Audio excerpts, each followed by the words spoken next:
Assalamualaikum adik-adik semuanya, ketemu lagi dengan belajar bersama Mutiara. Masih pada matematika kelas 6 SD bab 2, yaitu tentang rasio. Dan ini adalah video ketiga dari video-video sebelumnya. Nah, bagi kamu yang belum memahami tentang rasio, kamu bisa lihat video-video sebelumnya, linknya nanti ada di deskripsi. Nah, saatnya kita belajar mengenai materi ketiga, yaitu tentang penerapan rasio. Kita lihat dulu permasalahan. Toko herbal tani menjual berbagai bibit tanaman obat maupun bibit tanaman hias. Jika diketahui rasio persediaan tanaman hias terhadap tanaman obat adalah 3:2, dapatkah kalian menentukan rasio tanaman hias terhadap jumlah keseluruhan tanaman yang dijual di toko herbal tani? Jelaskan jawaban kalian. Nah, ingat ya, perbandingan tanaman hias terhadap tanaman obat adalah 3:2.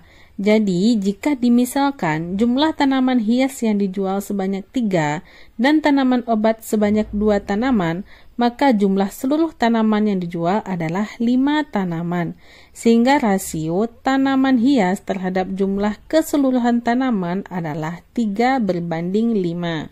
Nah, kita belajar mengenai rasio bagian terhadap bagian dan rasio bagian terhadap keseluruhan. Eksplorasi 25, angka penjualan bibit tanaman. Pada bulan Juni, total penjualan bibit tanaman hias dan tanaman obat sebanyak 72 bibit. Rasio angka penjualan tanaman hias dan tanaman obat adalah 4:5. Pemilik toko ingin mengetahui jumlah tanaman yang terjual di toko herbal tani. Ayo bantu pemilik toko dengan menjawab pertanyaan di bawah ini.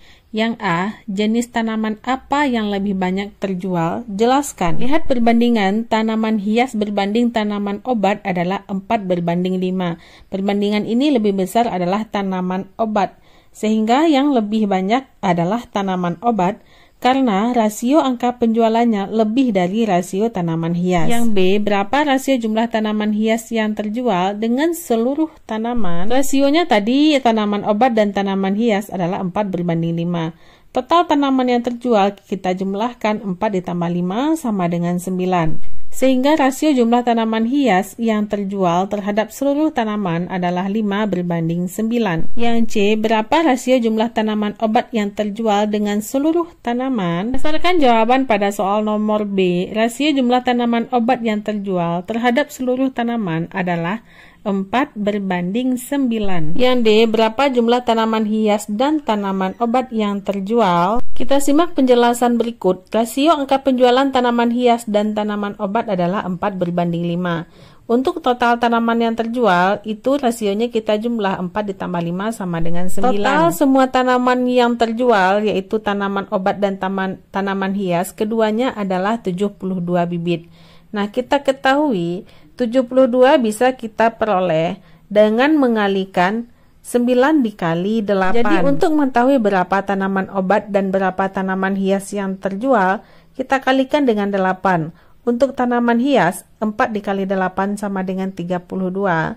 Untuk tanaman obat, 5 dikali 8 sama dengan 40. Nah, dari tabelnya kita bisa mengetahui untuk tanaman hias terjual 32 bibit dan untuk tanaman obat terjual 40 bibit. Rasio jumlah tanaman hias terhadap jumlah tanaman obat merupakan contoh dari rasio bagian terhadap bagian. Rasio bagian terhadap bagian, part to part, adalah rasio yang menyajikan hubungan perbandingan antara dua kelompok yang berbeda dengan satuan yang sama. Contoh lain dari rasio bagian terhadap bagian, yang pertama rasio banyak siswa perempuan terhadap siswa laki-laki di kelas 6, dan yang B contohnya rasio banyak gula terhadap garam pada resep membuat makanan. Selain itu, rasio juga dapat dinyatakan dari perbandingan jumlah bagian terhadap jumlah keseluruhan. Hal ini disebut rasio bagian terhadap keseluruhan. Contoh dari rasio bagian terhadap keseluruhan yaitu rasio tanaman hias terhadap jumlah seluruh tanaman, rasio tanaman obat terhadap jumlah seluruh tanaman, itu yang kita pelajari sebelumnya, dan rasio banyak siswa perempuan terhadap jumlah seluruh siswa, rasio banyak siswa laki-laki terhadap jumlah seluruh siswa. Ayo berpikir kreatif, amati keadaan di kelas kalian, lalu berikan contoh rasio bagian terhadap bagian dan rasio bagian terhadap keseluruhan dari situasi yang ada di kelas. Diskusikan bersama teman kelompok. Nah, contohnya kalau rasio bagian terhadap bagian, yaitu rasio jumlah siswa perempuan terhadap jumlah siswa laki-laki. Untuk rasio bagian terhadap keseluruhan, contohnya rasio jumlah siswa perempuan terhadap jumlah seluruh siswa. Masuk ke bagian rasio pada durasi waktu. Ayo bereksplorasi. Hari ini Tigor membantu ayahnya menanam beberapa bibit tanaman obat. Ada 6 jenis bibit tanaman obat yang akan ditanam di kebun belakang rumah. Tigor akan menanam buah merah di sebelah kemangi dan jahe merah di sisi sebelah kanan kebun ya ayah, kata Tigor kepada ayahnya. Jangan nak, kita akan menanam bibit tanaman sesuai dengan masa panennya, sehingga tanaman obat yang masa panennya lebih cepat dapat dipanen bersamaan dan lahannya dapat ditanami kembali dengan bibit baru, jawab ayah Tigor. Jadi, masa panen bibit tanaman obat ini berbeda-beda ya? Tigor bertanya lagi. Lalu ayah menjelaskan kepada Tigor mengenai waktu panen beberapa tanaman obat seperti pada tabel berikut. Nah, pada tabelnya terlihat kumis kucing 12 minggu, lengkuas 1,5 tahun, jahe merah 3 bulan, kencur 6 bulan, buah merah 3 tahun, dan kemangi hanya 30 hari. Kita lihat waktunya berbeda-beda, ada yang minggu, tahun, bulan, dan ada yang hari. Agar Tigor tidak salah mengelompokkan bibit tanaman berdasarkan masa panennya, temukanlah rasio masa panen antar tanaman obat di atas dengan menjawab pertanyaan di bawah ini. Pertanyaan yang A, tanaman obat mana yang memiliki masa panen paling cepat dan paling lama? Nah, sebelumnya kalian harus memahami 1 minggu itu berapa hari, 1 bulan itu berapa minggu, dan 1 tahun itu ada berapa bulan. Kita lihat, paling cepat yang panen itu adalah kemangi, hanya 30 hari, dan paling lama panen adalah buah merah. Kalau buah merah itu 3 tahun. Yang B, tuliskan rasio masa panen jahe merah terhadap lengkuas dalam bulan. Nah, kita lihat masa panen lengkuas adalah 1,5 tahun yang setara dengan 1,5 dikali 12 menghasilkan 18 bulan. Untuk jahe merah itu satuan waktunya sudah 3 bulan. Sehingga rasio masa panen jahe merah terhadap lengkuas adalah 3:18. Jika kita sederhanakan itu bisa menjadi 1:6. Yang C, tuliskan rasio masa panen kencur terhadap lengkuas dalam tahun. Masa panen kencur adalah 6 bulan. 6 itu setara dengan 6 dibagi 12 sama dengan setengah tahun. Nah, untuk lengkuas masa panennya adalah 1,5 tahun. 1,5 tahun kita jadikan kepada dalam pecahan menjadi 3/2 tahun. Jadi rasio masa panen kencur terhadap lengkuas adalah 1/2 berbanding 3/2. Jika disederhanakan menghasilkan 1/3. Nomor 4, tuliskan rasio masa panen jahe merah terhadap kumis kucing dalam minggu. Masa panen jahe merah adalah 3 bulan, setara dengan 3 dikali 4 sama dengan 12 minggu. Jadi masa panen kumis kucing yaitu 12 minggu. Jadi untuk rasionya itu sama, 12 minggu dan 12 minggu. Jadi rasio adalah 1/1. Yang E, berapa kali kencur dan lengkuas dapat dipanen dalam 1 kali masa panen buah merah? Masa panen kencur adalah 6 bulan. Masa panen lengkuas adalah 1,5 tahun, setara dengan 1,5 dikali 12 sama dengan 18 bulan. Nah, untuk masa panen buah merah yaitu 3 tahun, itu setara dengan 3 dikali 12 menghasilkan 36 untuk bulan. Untuk rasio masa panen kencur terhadap buah merah yaitu 6/36, sama halnya dengan 1/6. Rasio masa panen lengkuas terhadap buah merah 18/36, sama halnya dengan 1/2. Jadi kencur dapat dipanen sebanyak 6 kali dan lengkuas sebanyak 2 kali dalam 1 kali masa panen buah merah.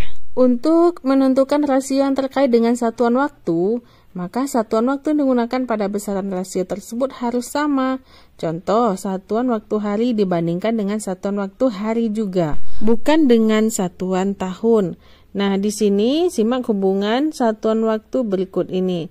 1 menit itu ada 60 detik, 1 jam ada 60 menit, sampai dengan 1 abad sama dengan 100 tahun. Ayo bekerja sama. Untuk menanam bibit tanaman obat, ayah membutuhkan waktu hanya 10 menit. Sedangkan Tigor menghabiskan waktu lebih lama, yaitu 2/3 jam. Diskusikan dan jawablah pertanyaan berikut ini bersama teman sekelompok kalian. Yang A, tuliskan rasio waktu dalam menit yang diperlukan Ayah dan Tigor untuk menanam bibit tanaman. Nah, katanya dijadikan dalam bentuk menit. Waktu yang diperlukan Tigor untuk menanam bibit itu 2/3 jam, sama dengan 2/3 dikali 60 sama dengan 40 menit. Baru kita bisa bandingkan karena satuannya sudah sama-sama menit. Jadi rasio waktu Ayah terhadap Tigor adalah 10/40, disederhanakan menjadi 1/4. Berapa kali lebih cepat Ayah menanam bibit dibandingkan Tigor? Nah, karena Tigornya adalah karena Ayahnya 1, Tigornya 4, maka Ayah 4 kali lebih cepat dibandingkan Tigor. Saatnya latihan nomor 1. Total pengunjung pasar malam berjumlah 390 orang yang terdiri atas anak-anak dan orang dewasa. Jika untuk 9 anak-anak terdapat 4 orang dewasa, berapa jumlah anak-anak yang datang ke pasar malam pada hari itu? Jawablah dengan menggunakan tabel rasio di bawah ini. Pada tabel rasio itu pengunjung anak-anaknya ada 9, dewasanya ada 4. Total pengunjungnya adalah 9 ditambah 4 sama dengan 13. Lalu total pengunjung semuanya adalah 390. 390 itu bisa kita cari dengan mengalikan 13 dengan 30. Untuk mencarinya kita bagi saja 390 dibagi 13 mendapatkan 30. Perbandingan total pengunjungnya kita kali 30, maka pengunjung anak-anak dan dewasa juga kita kali 30. Nah, yang ditanyakan jumlah pengunjung anak-anak. Jumlah pengunjung anak-anak 9 dikali 30 adalah 270. Jadi jumlah anak-anak yang datang ke pasar malam pada hari itu adalah 270 orang. Pertanyaan nomor 2, Banyu dapat menempuh jarak sepanjang 1 km dalam waktu 30 menit. Jawablah pertanyaan berikut. Yang A, berapakah jarak yang ditempuh Banyu dalam waktu 1 jam? Dalam 1 km itu adalah 30 menit. Yang ditanya adalah dalam 1 jam. Nah, 1 jam itu 30 kita kali dengan 2 menghasilkan 60 menit atau setara dengan 1 jam. Nah, karena waktunya kita kali dengan 2, maka jarak juga kita kali dengan 2 menghasilkan 1 dikali 2 sama dengan 2 km. Nomor B, dengan kecepatan yang sama, berapa waktu diperlukan Banyu jika menempuh jarak sejauh 9 km? Dalam 1 km itu ada 30 menit. Sehingga dalam 9 km, jadi kita kalikan 9. 9 dikali 30 menghasilkan 270 menit. Nah, kita jadikan ke dalam bentuk jam, kita bagi 60, maka akan menghasilkan 4,5 jam. Oke, jika Banyu berjalan selama 3,5 jam, berapa jarak yang ia tempuh? Nah, dalam 1 km itu dapat 30 menit. Kita jadikan ke dalam satuan jam, 30 menit adalah 0,5 jam. Jadi 3,5 dibagi dengan 0,5 menghasilkan 7 km. Jadi jarak yang bisa ditempuh Banyu dalam 3,5 jam adalah 7 km. Nomor 3, lengkapi tabel rasio untuk mengkonversi satuan waktu dari jam ke minggu atau minggu ke jam. Nah, tabel yang pertama yang diisi itu ada minggu. Dalam 1 minggu itu ada berapa jam? Nah, dalam 1 minggu itu ada 7 hari. Dalam 1 hari itu ada 24 jam. Jadi 7 dikali 24 menghasilkan 168. Karena nomor 2 sudah ada, 3 minggu akan ada 504 jam. Lanjut ke nomor 3, ada 840 jam, itu berapa minggu? Karena dalam 1 minggu itu ada 7 hari dan dalam 1 hari ada 24 jam, maka 840 kita bagi dengan 7, lalu kita bagi lagi dengan 24 menghasilkan 5. Jawabannya adalah 5 minggu terdapat 840 jam. Oke, sekian dulu ya pelajaran kita pada video kali ini. Nah, masih ada video selanjutnya tentang rangkuman pembelajaran dari bab 2 ini. Nantikan video pembelajaran selanjutnya masih pada channel ini, Belajar Bersama Mutiara. Terima kasih bagi adik-adik yang sudah menonton. Mohon maaf apabila banyak salah. Terima kasih atas perhatiannya. Assalamualaikum.